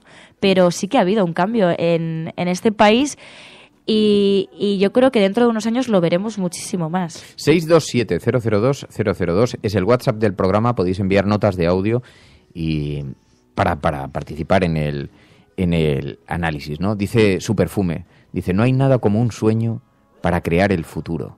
Víctor Hugo. Y es verdad, no hay nada como un sueño para que la gente utilice esa imagen como motor de la acción, ¿no? Pero bueno, Emilio nos decía, dice, yo quiero hacer una reflexión sobre el 15M. Lo que pasa es que tiene 5 folios escritos y digo, podemos hacer una reflexión así, un poco sin pasar por los 5 folios, pero podemos. No, yo tengo que hacer una visión crítica también del 15M porque todo tiene que ser tan amable, ¿no? Creo ¿Qué pasa? ¿Te sentiste un poquito excluido o qué? No. Creo que, quiero decir, los procesos sociales y políticos tienen defectos y hubo mucha gente, por ejemplo, que fue muy adanista, ¿no? Y lo que para mí de alguna manera estaba representando es el desconocimiento de la historia de España, ¿no? Que es que un discurso de que parecía que nunca en España nadie se hubiera sentado y se hubiera plantado frente al poder, ¿no? Se escenificó en cosas como, por ejemplo, cuando uno de los grandes intelectuales de este país, Agustín García Calvo, llegó a la plaza y casi lo echaron de allí, ¿no? Pues porque era alguien mayor, porque fue casi una incapacidad para escuchar a gente que llevaba luchando, digamos, en ese mismo discurso durante mucho tiempo, ¿no? Incluso yo, cuando vi las primeras imágenes hechas desde arriba de la plaza, en lo que pensé, y lo tengo en la foto que tengo en Twitter, es en el 14 de abril del año 31, ¿no? Esa misma plaza llena de gente con un sueño que es cambiar este país. Pero en el año 1854, en Madrid ya hubo una revuelta democrática, la Vicalvarada, que ahora la editorial Postmetrópoli va a sacar un libro escrito en ese mismo año, que es una crónica de lo que pasó, en la que un conflicto militar acabó sacando al pueblo en una pelea que en muchos casos tenía que ver con la búsqueda de transparencia, con acabar con la prepotencia política, con los privilegios. Quiero decir, hay una especie de sujeto colectivo, digamos, en la sociedad española que lleva siglos intentando levantar la cabeza, ¿no? Y de vez en cuando la levanta un poco más o menos. A veces se la aplastan, la vuelve a levantar, pero también es importante ver una visión, ¿no? De que ese discurso no nace solo ahí, hay mucha gente detrás, ¿no? Y los 5 folios, pues cuando quieras empiezo con ellos. Pero no hace falta, quiero decir, que con que nos los no, yo hice, expliques un poco. Entonces, una comparación con la película El show de Truman, ¿no? Que me parecía muy interesante porque en el fondo habíamos vivido en una transición que era como un show de Truman, ¿no? Truman se levanta todas las mañanas, Truman sale a un jardín muy bonito, perfecto, donde una familia de vecinos perfecta le saluda, o sea, todo era idílico como en la democracia española de la transición, ¿no? Que como en el Cándido de Voltaire vivíamos en el mejor de los mundos posibles, ¿no? Y poco a poco empieza a tener una crisis. Y entonces la reacción del director del programa, que se llama Cristo en la película, ¿no? que es Ed Harris, pues es empezar a luchar políticamente en la sociedad contra ese Truman que está empezando a desconfiar, porque un día se encuentra a su padre que se había ahogado hacía unos años, o ve un foco que se cae del cielo, ¿no? Y la frase que dice en la película el director del programa, del show de Truman, es brutal, porque literalmente dice: aceptamos la realidad tal como nos la presentan, ¿no? Y hasta entonces la realidad es que vivíamos en una especie de país maravilloso en el que podíamos exportar nuestro modelo político, pero teníamos las mismas deficiencias que ahora. Lo que pasa que la abundancia, vamos a decirlo así entre comillas, que se vio en los 90 y en la explosión económica y de consumo que hubo en España, pues de alguna manera habían vestido al emperador de algo que no era real, ¿no? Y todo el proceso de Truman, cuando, como el 15M, rompe el orden, digamos, del programa y se echa a navegar a pesar del miedo que le da, porque su padre ha muerto ahogado, yo creo que hay una metáfora totalmente vinculada, entre comillas, con esto, ¿no? Y es cómo la ciudadanía fue arrastrada, digamos que hacia su horizonte, ¿no? Y cómo el programa lo que hace es intentar asustarle, que es lo que pasó aquí con el 15M, ¿no? A él va en su barco, le provocan una tormenta, que intentan que se dé la vuelta y que se vuelva al sitio donde ha salido y vuelva al orden, vuelva a aceptar ese orden, ¿no? Que es que su vida es una ficción, pero es tu vida y es tu ficción, ¿no? Y lo que hace él en contra es seguir navegando hasta que se choca con el borde de su escenario, ¿no? Que para mí el 15M fue exactamente eso, fue un choque con un decorado. En la política hay cosas reales y hay cosas que son simplemente discursos, ¿no? Hay cursos y hay discursos. Y en ese sentido, nosotros teníamos una democracia más bien programada, ¿no? Con su relato de que todo había sido idílico, de que Fraga y Carrillo se habían dado la mano en la transición, de que habíamos tenido nuestra Expo Universal. Y lo que nos ha permitido el 15M y ese choque es de repente mirar lo que había detrás del escenario. Y detrás del escenario había muchos privilegios, mucha política hecha en reservados de restaurantes, muchos engaños mediáticos, ¿no? Incluso podríamos hablar de los nuevos medios que han surgido después del 15M, ¿no? Porque hasta en eso está esa nueva mirada, esa mirada que no se conforma con, digamos, el discurso o ese escenario, sino que ha sido capaz de romper o rasgar ese escenario y mirar lo que hay detrás. Y en eso yo creo que es el gran cambio. Pase lo que pase con Podemos, pase lo que pase con el PSOE, hay una sociedad que ha aprendido a mirar la política de otra manera, ¿no? Y esa es la que tiene que construir otro relato de lo que hemos sido y de lo que somos.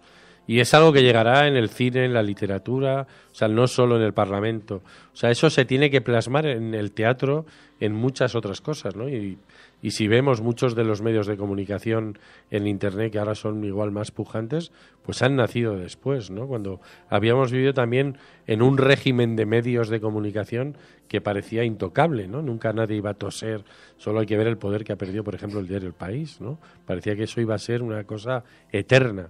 Y entonces todo ese cambio se tiene que manifestar y consolidar con el tiempo, ¿no? Y yo hablaba antes de cómo los viejos militantes de mi barrio, en un ateneo que teníamos, cuando estábamos tratando de organizar algún acto cultural y venía gente del 15M, decían, bueno, ya cuando maduren la berenjena ya vendrán los del 15M a hacer algo, ¿no? Se burlaban un poco porque no entendían ese uso de los espacios, por ejemplo, con los huertos urbanos, pero eso lo que tiene detrás es otra forma de mirar la ciudad.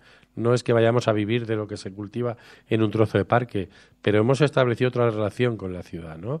Y todo eso ha traído ayuntamientos del cambio, ha traído, bueno, pues solo hay que ver la cantidad de información que manejamos hoy sobre la corrupción, sobre las cuentas del Estado, en la que durante años vivíamos al margen, ¿no?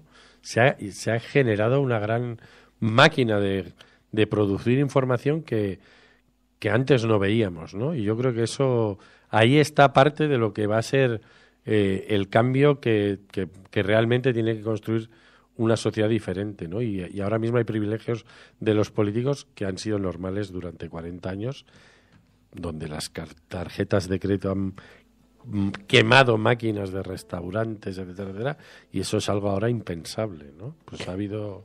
A mí me fascinaba el paternalismo tan gigantesco que se dio en tertulias, desde la clase política. Esta misma posición que decías tú en el Ateneo, en vuestro Ateneo, donde incluso gente de izquierdas, que se veía un poco excluida de este fenómeno, decía, bueno, que se metan en política, lo que tienen que hacer en el 15M, ¿cómo lo que tienen que hacer? O sea, se intentaba paternalizar aquel movimiento.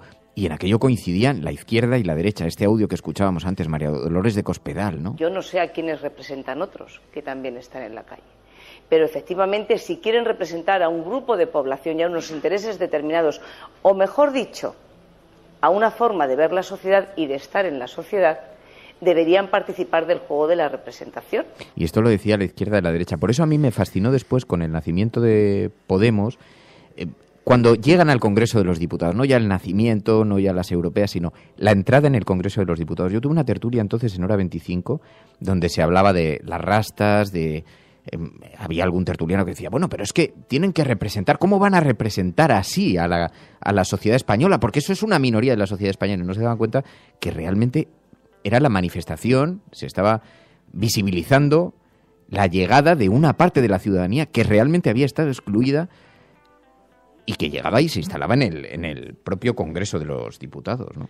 Bueno, yo con lo del show de Truman también tengo luego una pregunta, y es, sí que es verdad que se podía vivir, ¿no? Yo creo que sobre todo nuestra generación vivimos un poco en ese show de Truman, de que no había que luchar por ciertos derechos porque ya estaban establecidos.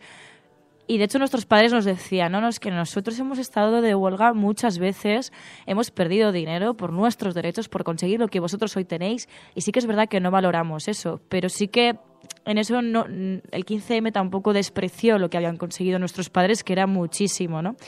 Y luego sobre Podemos, bueno, no hay más que hacer un análisis de los medios de comunicación que no se dieron cuenta de lo que iba a pasar en las elecciones europeas, en la que mucha gente votó a Podemos y consiguieron esos diputados, y fue la gran sorpresa frente al establishment que estaba mirando, que no sabía cómo reaccionar, pero era así. La gente había votado a un partido del que casi nadie había estado hablando en las televisiones.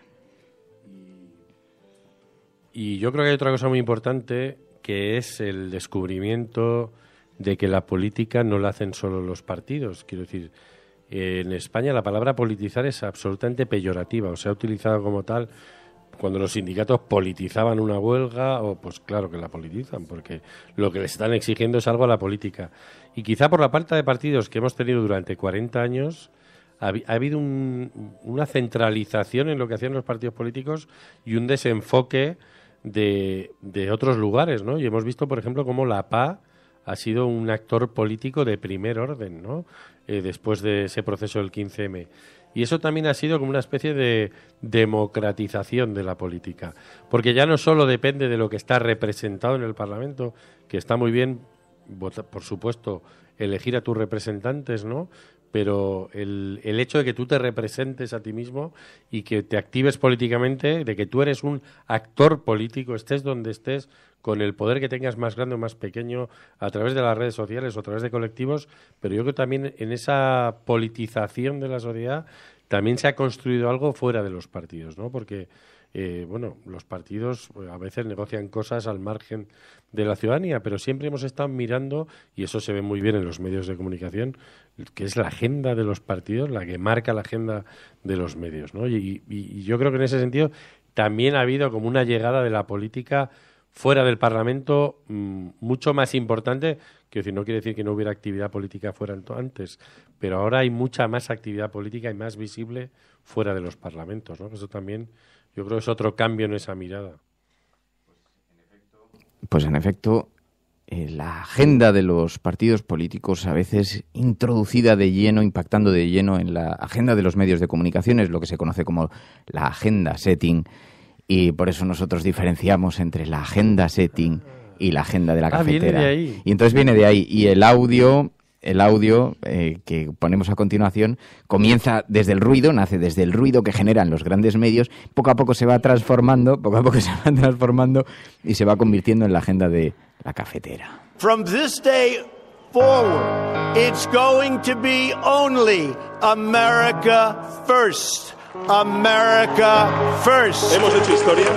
El cielo no se toma por consenso, el cielo se toma por asalto. En la confrontación electoral venezolana entre uno...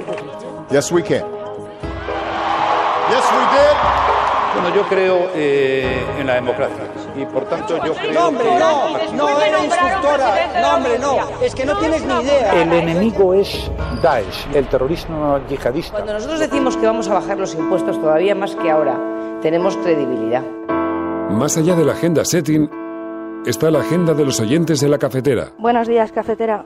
Parece lo que les pasa es que no sale el referéndum como ellos quieren. Entonces la elección sería... Yo ya lo explico todos los días. Dice Olga, explícalo de nuevo, que no nos hemos enterado. Digo, no, es que me dijo Emilio, es que yo no acabo de ver la relación entre... Digo, pues te lo voy a contar todos los días. Empieza así. Bueno, y los oyentes están enviando noticias que va recogiendo María para que podamos comentarlas, para darles el espacio que los oyentes de este programa creen que deben tener en los medios de comunicación, Meli. Sí, empezamos esta agenda de la cafetera, esta agenda de los indignados, con una información en la que les intentamos seguir la pista en la medida de lo posible e intentamos poner el foco, como muchos de vosotros nos habéis enviado, y es que la cifra de muertos por el brote de cólera en Yemen supera ya el centenar. Al menos 115 personas han muerto y 8.500 están infectadas por cólera en las 2 últimas semanas en Yemen, según ha informado este domingo el Comité Internacional de la Cruz Roja, que advierte de que las estructuras sanitarias del país se encuentran desbordadas. Ya la semana pasada, la Organización Mundial de la Salud, la OMS, advirtió de que el cólera había matado a 51 personas en Yemen desde el mes de abril y informó de 2.752 posibles casos, y el sábado el Fondo de Naciones Unidas para la Infancia, UNICEF, alertó de 97 muertos por cólera o diarrea en Yemen. Yemen, una ciudad en la que hay un gran conflicto en el que participa también Arabia Saudí. Ángel Trianero nos devuelve a España y en este caso habla del jefe de la OCU. El jefe de la OCU, que asegura que se ven obligados a rechazar casos por falta de medios, casos de corrupción por falta de medios. Infolibre recoge esta entrevista en la agencia EFE al jefe de la UCO, como decimos, de la UCO, y es que dice que con demasiada frecuencia tenemos que rechazar casos. Él, que es el coronel Manuel Sánchez, jefe de la Unidad Central Operativa, como decimos, de la Guardia Civil, en una entrevista concedida a la agencia EFE, decía esto mismo. En este sentido, insistía en que, a su juicio, la plantilla debería multiplicarse por varios dígitos para poder hacer frente a más denuncias de ciudadanos o peticiones de jueces y fiscales. Para Sánchez, un ritmo adecuado de crecimiento de esta unidad sería de entre 40 o 50 agentes al año. El coronel, además, ha señalado en esta entrevista que no pueden disminuir la calidad de su trabajo porque es algo que no se merecen los ciudadanos y se encuentran en esta situación en casos de corrupción. Y nos vamos a... No sé si os acordáis del caso del rapero Valtonyc. Nos envía la información Letra Escarlata, y es que el rapero Valtonyc es condenado a prisión por decir que los Borbones son unos mafiosos. Esta información la publica, entre otros medios, 20 Minutos, y dice que el rapero mallorquín Miguel Arenas Beltrán, que se llama Valtonyc, ha sido condenado por la Audiencia Nacional a 3 años y 6 meses de prisión por injuriar al rey y ensalzar a ETA y a los Grapo en sus canciones. Valtonyc, que ya fue detenido en marzo de 2013 por agredir a un secretario de Nuevas Generaciones del Partido Popular en Mallorca, ha sido sentenciado a esta pena por un delito de enaltecimiento del terrorismo y de la humillación de las víctimas, otro de calumnias e injurias graves a la corona y un tercero de amenazas. Así que, como decimos, le han condenado a 3 años y 6 meses de prisión. Y terminamos con una información del caso del CETA, que, como sabéis, es el llamado TTIP canadiense, ¿no? Ese acuerdo comercial con Canadá. Berca nos envía la información, lo que considera que les dice que es la gran coalición, PP, PSOE y Ciudadanos, imponen la tramitación express del TTIP canadiense en el Congreso. Esto lo publica Público.es y dice que el Gobierno sigue pisando el acelerador para garantizarse la aprobación en el Congreso del Tratado Comercial entre la Unión Europea y Canadá, como decimos, que se llama CETA, con el apoyo del Partido Socialista y Ciudadanos. La Junta de Portavoces acordó que el CETA se vote en el Pleno del próximo jueves 18 de mayo. También se debatirá la enmienda a la totalidad presentada por Unidos Podemos, que lleva la firma de Pablo Bustinduy, su portavoz en la Comisión de Exteriores. Desde el grupo parlamentario de Unidos Podemos critican que las tres fuerzas se hayan unido para someter a la votación del Pleno el envío del acuerdo comercial CETA al Tribunal Constitucional el próximo jueves, el mismo día en el que se vota el tratado e incluso después de que la Cámara ya haya dado luz verde al acuerdo, con lo cual nos enfrentamos a ese acuerdo comercial, al CETA. Estás escuchando La Cafetera. Y si lo estás haciendo, no estás sola.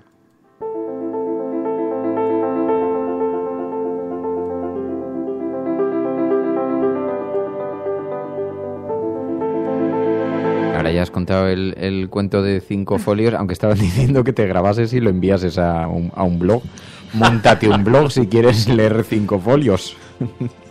No, pero ahora ya no lo puedes contar. He hecho una versión resumida, oye. No, que está muy bien. Me ha parecido una comparación muy pertinente. Nos ha parecido una comparación muy pertinente la del 15M. Pero, bueno, quiero dar las gracias en primer lugar. Ayer fue un día verdaderamente emocionante, muy, muy emocionante. No me imaginaba en absoluto la que estabais preparando, no tenía ni la más remota idea. María.es, como buena traidora, lo había llevado en secreto. Bueno, no lo organicé yo, ¿eh? Todo esto fue el pueblo de La Cafetera. Sé que se organizó un grupo... Los indignados. Los indignados. Y las indignadas. De la agenda de los indignados, la agenda de La Cafetera. Indignados e indignadas pusieron en marcha una operación de la que eran conscientes Emilio y María y Pai y todo el mundo menos yo, que consistía en felicitar el cumpleaños a Radio Cable por esos 20 años en Internet. 20 años. La verdad es que se dice pronto, pero ayer después organizamos una comida, me organizaron también una comida Guille, Miguel, Nico, Mer, Susana, Sofía, en fin, vino también Emilio, Meri.es.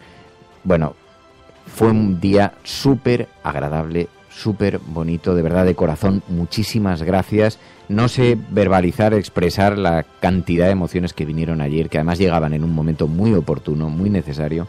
Y cuando vi tantos mensajes de cariño de tanta gente, algunos de ellos que llevan acompañando la vida de Radio Cable, de la emisora, del programa de radio desde el principio, desde hace tantos años, en diferentes formatos, porque hay gente que nos hemos encontrado pues a lo largo del tiempo en la cadena SER y que hemos establecido contacto a través del correo electrónico entonces o a través de habernos conocido, desvirtualizado por cualquier encuentro de estos.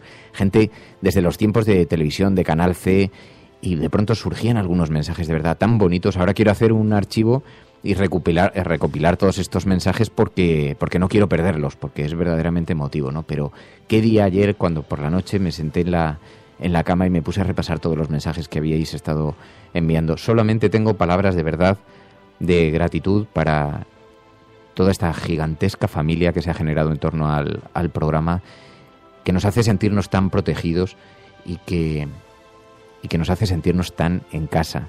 Y me gusta tanto cuando veo gente de fuera de España, que está expatriados, que están en otros países y que dicen, me siento un poquito en casa cada vez que escucho el programa. Bueno, pues no podéis imaginar la sensación que tenemos nosotros a este lado del micrófono en esta gran familia. De verdad, de corazón, muchísimas, muchísimas gracias a todos.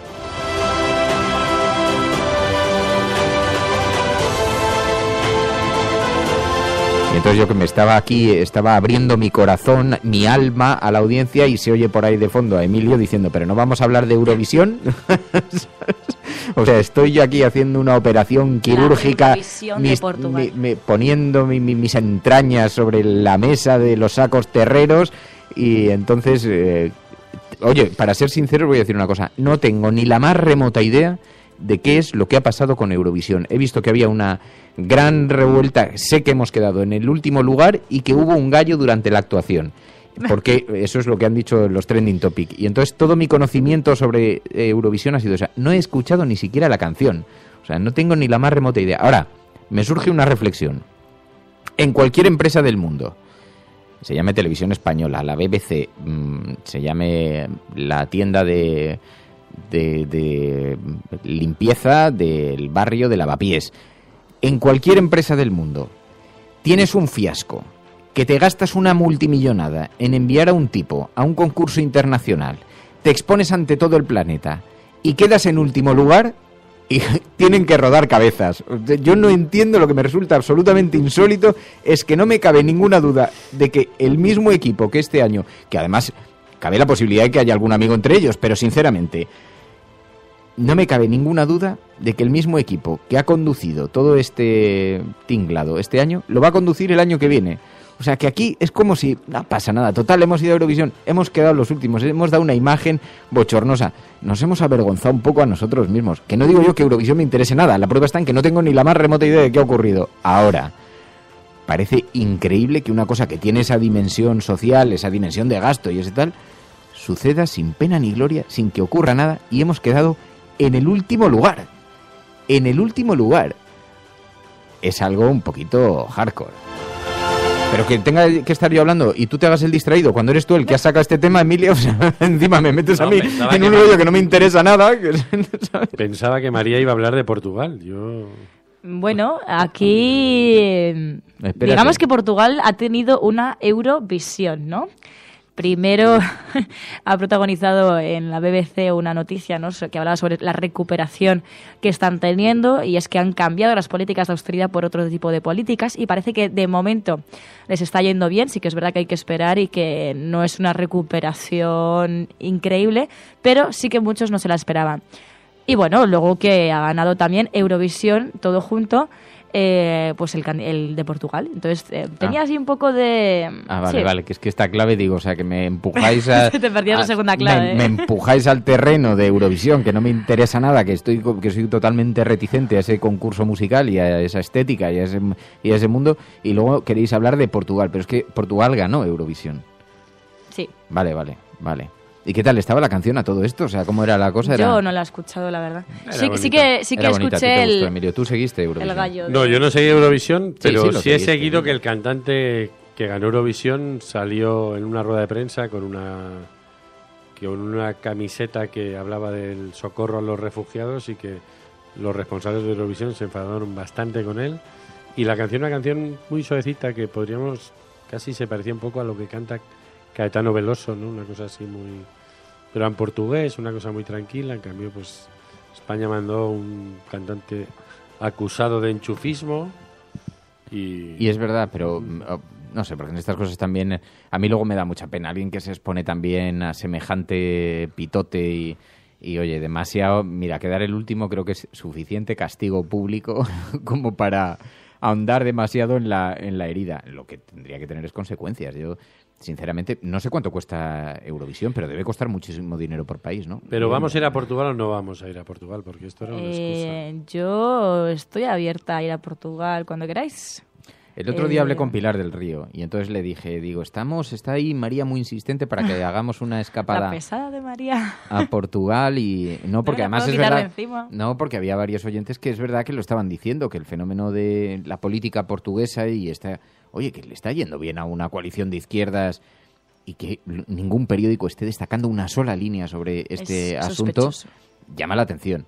Y me dijo Pilar del Río, por favor, puede ser divertidísimos, venís a casa, organizamos allí y podemos hacerlo desde la Fundación Saramago, que está en el Palacio de Dos Bicos, que es un lugar precioso, maravilloso en Lisboa, y es un planazo. Hay que organizarlo, hay que ver, a ver... Yo tengo la furgoneta de mi hermana, que podemos dormir ahí los tres, y tiene cocina, nevera y... Yo solo si pasamos por la playa. O sea, 4 camas. Una noche la hacemos frente a alguna playa, en plan, con una fogata, y luego tuiteamos la foto. O sea, si hacemos una cosa de la que vayan a hablar después nuestros hijos. Bueno, de hecho, estaría muy bien que si alguno... Hippies, ponemos unas pegatinas de la cafetera en los laterales y podemos parar en Cáceres, podemos ver a la Resistencia de Cáceres, podemos ir... Badajoz. En Badajoz. A la de Estremoz.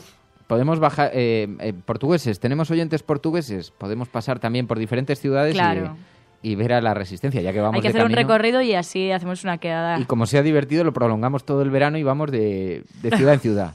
O sea, quieres hacer una desvirtualización en Lisboa, ¿no? Más o menos. Sí, o sea, ya en que Badajoz tomamos carretera y sin mirar para atrás, siempre para adelante, así, echando la carretera, y eso sí, conectando todas las mañanas. Bueno, lo que pasa es que Tenemos conexión en territorio nacional. No sé yo, en Portugal no sé yo qué tal tendríamos cobertura, pero creo que sí, que el aparato puede que funcione.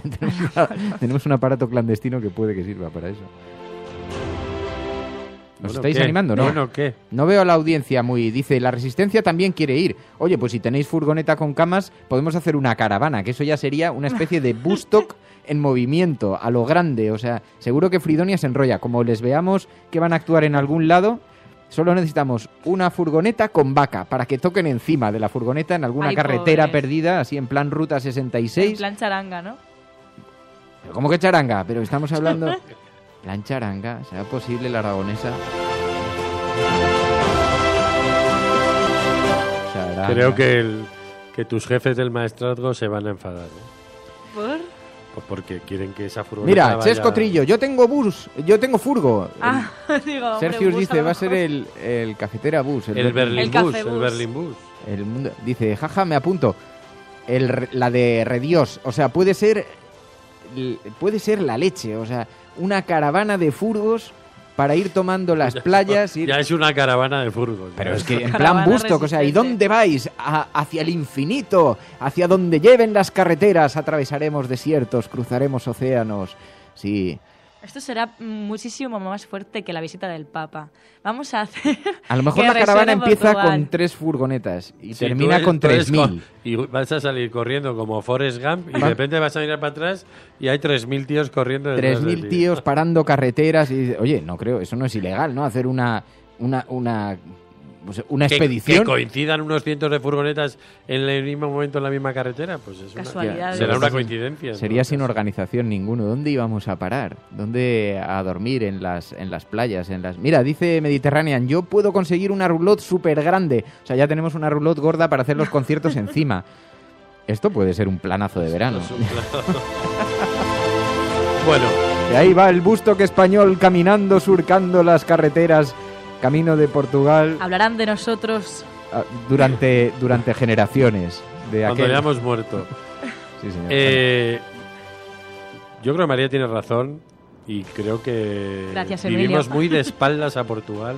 Quiero decir, es una tradición, esa especie incluso de superioridad de haber ido allí a comprarles sábanas y toallas y demás, como si fuera una especie de depósito que hay ahí en una esquina de la península.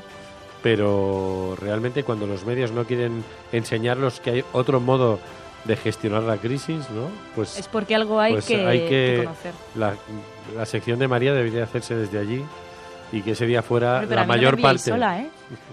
A mí sola, ¿no? Claro, siempre te puedes ir tú. Nos vas llamando. A mí sola, ¿no? Bueno, si estoy con Pilar del Río, yo encantada, la verdad. Eso también, sí. Eso también. Pero me gusta, dice Olga, hay que sustituir el Yes We Can por el Yes Se Van. Bueno, no dejaremos de soñar. Oye, terminamos haciendo un encuentro cafetero en el Palacio de Cristal y parecía que no iba a ocurrir nunca y terminó ocurriendo, o sea que nunca se sabe. Esa caravana así, Woodstock, cafetero, puede que algún día terminemos haciéndola. Pero en todo caso el programa en Portugal sí que hay que hacerlo y... Es una buena idea. Bueno, si vemos ahí que la gente... Bueno, David López, que recordemos que es una de las personas que nos ha enviado fotos, ¿no? Desde su camión. Decía, dice, el driver de la cafetera se alquila un bus y yo lo conduzco. Sí, señor. Tenemos hasta conductor. Bueno, lo que pasa es que necesitaremos conductores con relevos o podemos hacer etapas cortas. O sea, un bus sería la caña. Un bus gigante, así, para... llevar 50 personas acampando. Está yendo de ahí. las manos un poquito. Lo estoy viendo clarísimo sí. En titulares luminosos. Bueno, nos vamos a marchar. Hoy hay debate muy importante en para la vida del Partido Socialista, para la familia del Partido Socialista. Lo seguiremos con mucho interés y mañana tendremos la oportunidad de comentarlo aquí, así que no faltéis mañana. Muchísimas gracias a todos por vuestra compañía, muchísimas gracias por formar parte de esta gran familia. Este programa que comenzó siendo de 30 minutos, hoy lleva 107 minutos, va rompiendo. ¿Puedo leer ya los 5 folios? Ya puedes empezar a leer los 5 folios.